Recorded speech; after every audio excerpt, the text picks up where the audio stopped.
Hello viewers, Shakib Al হাসানকে নিয়ে আমি কিছু বক্তব্য রাখতে চাইতেছি, যেটা খুব সোশ্যাল মিডিয়া ঘুরপাক খাচ্ছে। এই বিষয়টা নিয়ে তোলপাড় চলতেছে। একটা সাকিব আল হাসানকে নিয়ে মানে পুরো উত্তেজিত একটা অবস্থা। যাই হোক, শুরুতে সাকিব আল হাসানকে দুই ভাগে বিভক্ত করতে হবে: ভালো সাকিব আল হাসান, খারাপ সাকিব আল হাসান। শুরুতে তাহলে ভালো সাকিব আল হাসানকে নিয়ে কথা বলি। ভালো সাকিব আল হাসান ক্রিকেট মাঠে দাপটীয়ভাবে পারফরমেন্স করে সে অলরাউন্ডার পজিশনে এক নম্বরে অনেকদিন যাবৎ সে হইচই লাগাই দিছে। ওই জায়গাটায় সে এক নাম্বার পজিশনে ছিল, অস্বীকারের কোনো কিছু নেই। সে ভালো ক্রিকেট পারফরমেন্স করে দেখাইছে। অলরাউন্ডার ভাবে থাকতে হবে মাঠে, সেটা সে পারফরমেন্স করে দেখাইছে। মানে ক্রিকেটে একটা হইচই লাগাই দিছে। ক্রিকেট মাঠে সে কিন্তু প্রতিবাদও করছে। অনেক অনেক সময় আমরা কিন্তু দেখতে পারছি মাঠের মধ্যে সে একদম সেই রকমের একটা যোদ্ধা ছিল মাঠের মধ্যে, মানে তৌল কালাম লাগাই দিত। হ্যাঁ, ভালো ক্রিকেট সে ভালো পারফরমেন্স দেখাইছে। ভালো একটা ক্রিকেট একটা উত্তেজিত একজন ছিল। ভালোই দারুণ পারফরমেন্স। মানে ক্রিকেটে সে ভালো। এবার আসি খারাপ দিকটায় আসি। খারাপ দিকে তো বলে শেষ করা যাবে না। মানে বলি সাকিব আল হাসানের কোন কোন দিক খারাপ। আচ্ছা, শুরুতেই আমি বলি, যখন দেশে যুদ্ধ চলতেছে, যুদ্ধ অবস্থায় সাকিব আল হাসানকে অনেকে মেনশন করতেছে, ভাই একটা পোস্ট দেন আপনি পেজ থেকে, যে মানুষ আর যাতে না মরে বা কোনো কিছু।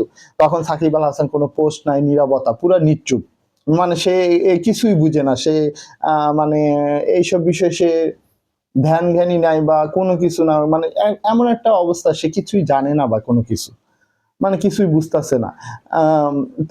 তখন কি করলো, দেশে এত বড় একটা যুদ্ধ চলতেছে বা এত একটা পরিস্থিতি খারাপ, সে দিব্যি ফ্যামিলির সাথে ট্যুর দিয়ে যাইতেছে, গাড়িতে করে ড্রাইভিং করে যাইতেছে ফ্যামিলিকে নিয়ে। সেই সেই পোস্টগুলো আমরা সোশ্যাল মিডিয়ায় দেখলাম।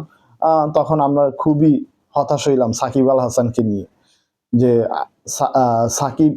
সাকিব আল হাসান এরকমের একটা প্রতিবাদও জানালো না, নিশ্চুপ নীরবতা। মানে এটা বাংলাদেশের মানুষ মেনে নিতে পারে না। যখন সাকিব আল হাসান খেলে তখন তো পুরো গোটা আমরা সবাই একত্রে হয়ে যাই। বাংলাদেশের যান, বাংলাদেশের প্রাণ সাকিব আল হাসান, এই যখন স্লোগানটা আপনাকে লাগাই দেওয়া হয়েছে, বাংলাদেশের যত মানুষ আছে সব সাকিব আল হাসানের ভক্ত ছিল। হ্যাঁ, কিন্তু আপনার জায়গা থেকে আপনি মানে কোথায় হারায় গেলেন? মানে আপনি ছিলেন বাংলাদেশের লিজেন্ড ক্রিকেটে, আপনার মর্যাদা তো অন্য রকমের। আপনি এই সময় ওই সময় বা আপনি কোনো একটা প্রতিবাদও না কোনো কিছু এইরকম, মানে আপনি তো একটা মানুষ নাকি? আপনি তো আরেক মানুষের জন্য কাঁদবেন, এটা তো স্বাভাবিক নাকি? না, তার কোনো নীরবতা দেখে মানুষ খুবই অবাক হইছে। যে এজন্য সোশ্যাল মিডিয়ায় একটা বিষয় ঘুরপাক খায়, যে কি বলে, যে ক্রিকেট সাকিব আল হাসানকে পছন্দ করি, ব্যক্তি সাকিব আল হাসানকে পছন্দ করি না। অবশ্যই এটার কোনো যুক্তিকতা আছে। মানুষ সোশ্যাল মিডিয়ায় এত এইটা নিয়ে তোলপাড় কেন?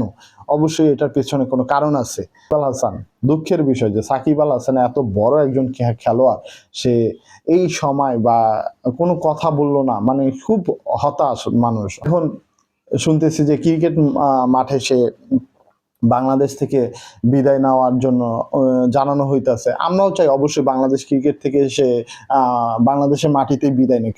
ইন্ডিয়া মাঠ থেকে বিদায় আমরা চাই না। সে বাংলাদেশের প্লেয়ার, ক্রিকেট মাঠে সে ভালো খেলে, আমরা তো এটাও বলি ভালো খেলে।